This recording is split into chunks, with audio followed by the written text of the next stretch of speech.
Olá, turma. Eu sou a professora Ariane, da Tecnologia de Alimentos, e hoje vamos falar sobre os aditivos e os coadjuvantes na tecnologia de alimentos.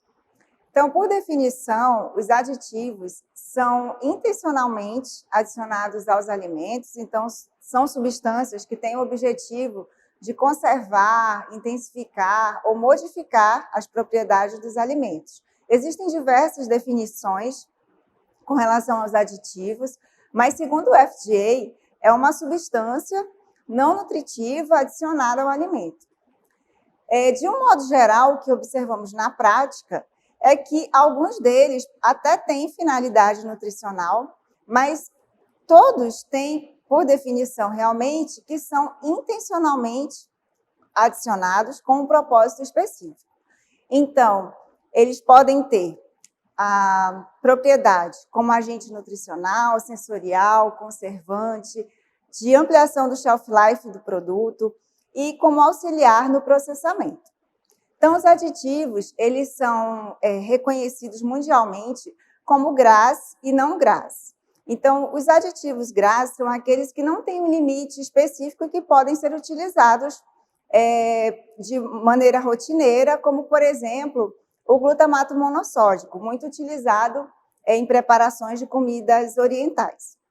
Já os não GRAS são aqueles que não têm um limite máximo permitido já definido. Então, temos como exemplo os corantes e que precisamos ter cuidado com relação à ingestão diária ou com muita frequência, ou utilização desses aditivos, os corantes, de forma desenfreada. Então, de um modo geral, as vantagens de utilização dos aditivos incluem maior segurança dos produtos, melhora a conservação, pode torná-los mais nutritivos, como, por exemplo, com a adição de vitaminas, minerais, proporciona para a indústria maior variedade, maior estabilidade, mas também tem desvantagens, principalmente com relação ao risco de intoxicação, de utilização de uma forma não adequada da quantidade do aditivo adicionado naquele alimento, naquela preparação. Então, é importante utilizar algumas medidas de prevenção na utilização dos aditivos. Cuidado que o responsável técnico da indústria tem que ter.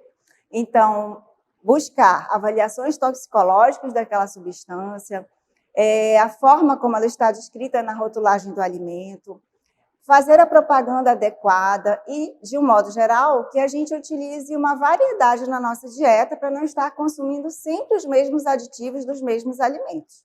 De um modo geral, é importante termos cuidado com a variedade da nossa dieta.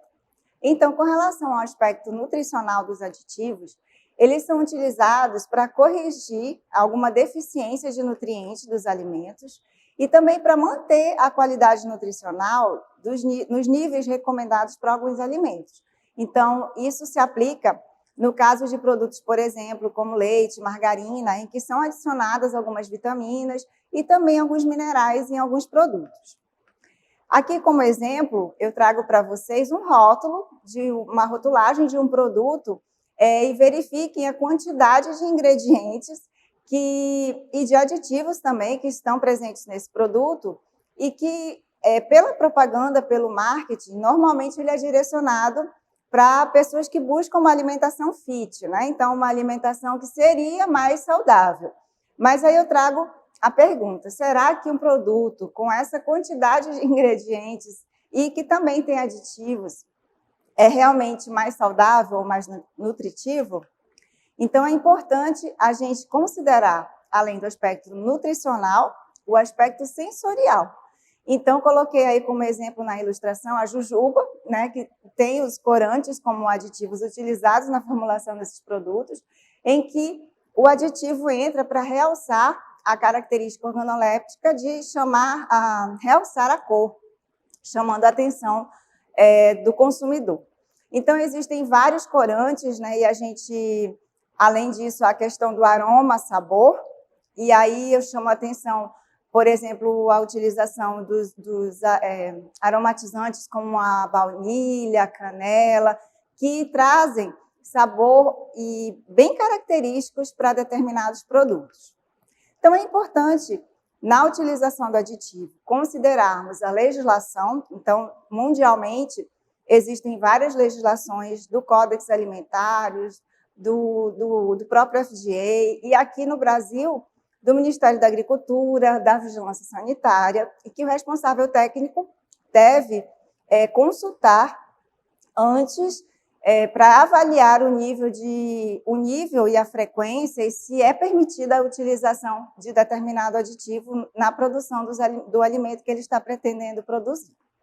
Então, no Brasil, a Anvisa tem diversas legislações com relação aos aditivos e a gente recomenda que, em função do produto, vocês consultem o site da Anvisa para acessar a legislação mais recente. E aqui a gente tem a classificação geral nessa tabela, demonstrando as diversas aplicações dos aditivos. Então, como conservante, corante, aromatizante, emulsificante, sendo importante aqui chamar a atenção dos espessantes, que inclusive é uma outra aula que a gente trata especificamente da produção de geleias e dos aditivos utilizados na produção das geleias. E os aditivos também, como edulcorantes, aí entram os nossos adoçantes do dia a dia, né, para alguns consumidores que preferem trocar o açúcar cristal, o açúcar comum, pelo edulcorante, também como antioxidantes e antiespumíferos. Então, como conservantes, nós temos que entender que são alimentos, alguns alimentos necessitam desse auxílio tecnológico para a melhoria da sua vida de prateleira. Então, os aditivos entram justamente nessa função de ampliar essa vida de prateleira, e aqui nós citamos como exemplo o dióxido de enxofre, nitratos e nitritos, e como exemplo dos nitratos e nitritos, é importante lembrar que essas substâncias eles podem ser convertidos a nitritos e agir como agentes metahemoglobinizantes, causando um alto risco com relação ao consumo de alimentos que têm nitritos e nitratos para crianças. Então, é importante ressaltar que essas substâncias podem ser cancerígenas, mas são necessárias na fabricação dos embutidos cárneos, por exemplo, das linguiças e de produtos suínos e bovinos, para inibição do Clostridium botulino e da sua toxina. Então, nesse processo de inibição microbiana, o aditivo acaba ajudando na produção de cor, aroma e retardando também a rancidez do produto. Então, há a formação do escuro nitrosomioglobina, e é importante também lembrar que existem os limites estabelecidos na legislação para nitrito e nitrato por peso corpóreo. Com relação aos corantes, então, são substâncias naturais ou sintéticas usadas para conservar ou realçar a cor de um alimento. Então, aqui eu usei um exemplo de um brigadeiro, né, que hoje a gente tem vários empreendedores aí fabricando e comercializando esse produto, e às vezes a gente não sabe a procedência exata e o nível de conhecimento técnico desses fabricantes com relação à utilização de alguns corantes. Então, é importante entender que os corantes devem ter aprovação oficial e que eles também podem causar problemas de saúde às pessoas que tenham alergia a determinado corante. Então, é importante saber se esse corante tem uma segurança comprovada. Então, existem os corantes artificiais e os corantes naturais. Então, dentre os corantes artificiais, aí a gente vai ter o amarelo crepúsculo, por exemplo, e dos naturais, inclusive corantes obtidos, né, da casca da uva, da batata doce. E alguns aditivos, eles têm uso realmente permitido no Brasil, mas a gente precisa avaliar o nível ou a frequência com que o consumidor tem acesso àquele aditivo na forma do produto que ele consome. Então, eu coloquei aí o exemplo do rótulo desse famoso, essa famosa bebida que é consumida mundialmente, mas observem a quantidade de ingredientes e de aditivos que é descrita lá na sua formulação. Os aditivos, então, utilizados para esse produto, eles são permitidos, mas lembrem da questão da frequência da exposição do organismo a determinados aditivos, que a gente tem que preferencialmente fazer uma variação na nossa dieta.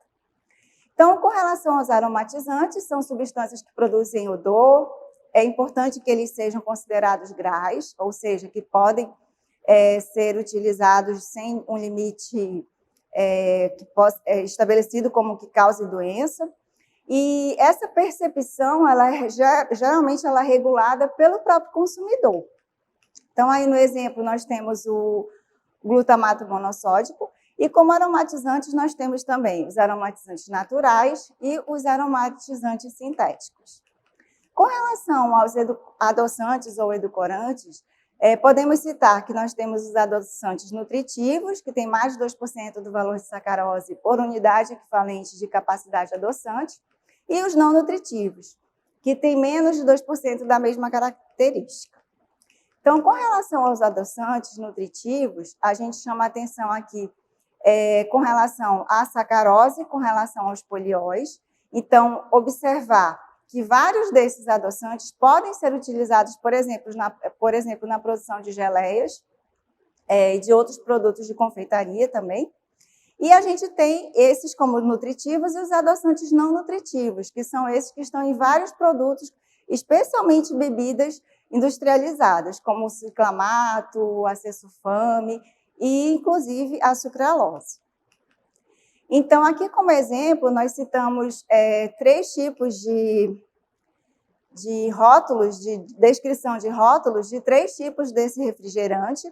E observem que, no caso do tipo de bebida que utiliza estévia, que é o da coluna do meio, realmente ele fica intermediário, né, o valor com relação aos açúcares, com relação também aos carboidratos, entre o tradicional e o zero, mas observem que a quantidade de sódio ela acaba aumentando com relação ao tradicional. Então, nós temos que ter cuidado também com o tipo de aditivo e se esse aditivo tem sódio na sua composição.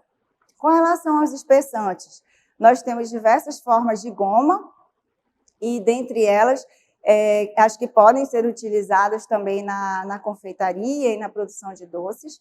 Para os estabilizantes, existem também legislações específicas que devem ser consultadas com relação às quantidades permitidas.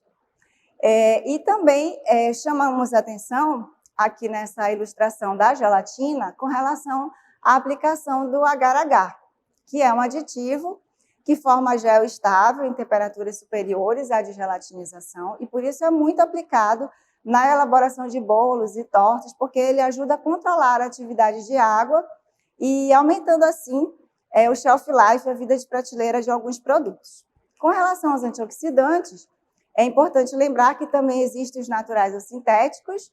Eles são, alguns deles, mais instáveis na formulação de alguns alimentos, então é preciso testá-los antes e sempre consultar as legislações específicas.